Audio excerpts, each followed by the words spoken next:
فبأي آلاء ربكما تكذبان اعوذ باللہ من الشیطان الرجیم بسم اللہ الرحمن الرحیم۔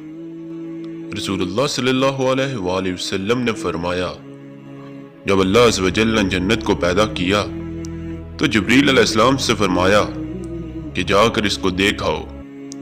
چنانچہ جبریل علیہ السلام گئے اور دیکھا اور واپس آ کر عرض کیا، یا ربی وعزتک، اے میرے رب آپ کی عزت کی قسم، اس کے متعلق جو بھی سنے گا وہ اس میں داخل ہونا چاہے گا۔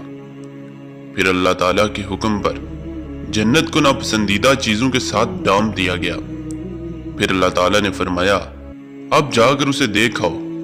چنانچہ وہ دوبارہ گئے اور اسے دیکھا تو کہا، یا ربی وعزتک، اے میرے رب آپ کی عزت کی قسم، مجھے اندیشہ ہے کہ اب اس میں کوئی بھی داخل نہیں ہو سکے گا۔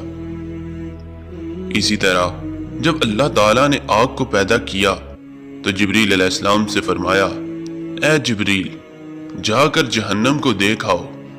جب وہ وہاں پہنچے اور اسے دیکھا تو عرض کیا، یا ربی وعزتک، اے میرے رب آپ کی عزت کی قسم، اس کے متعلق جو بھی سنے گا وہ اس میں داخل نہیں ہونا چاہے گا۔ اللہ تعالیٰ کے حکم پر اسے خواہشات سے ڈھانپ دیا گیا۔ پھر اللہ تعالیٰ نے فرمایا، اب جا کر اسے دیکھ آؤ۔ چنانچہ وہ گئے اور اسے دیکھا تو کہا، یا ربی وعزتک، اے میرے رب آپ کی عزت کی قسم، مجھے اندیشہ ہے کہ اب کوئی آدمی اس میں داخل ہونے سے بچ نہیں سکے گا۔ اللہ تعالیٰ سے دعا ہے کہ اللہ تعالیٰ ہمیں ایسے اعمال کرنے کی توفیق عطا فرمائے جس کی وجہ سے ہم جنت میں داخل ہو سکیں، اور ایسے اعمال سے بچنے والا بنائے تاکہ ہم جہنم سے بچ سکیں۔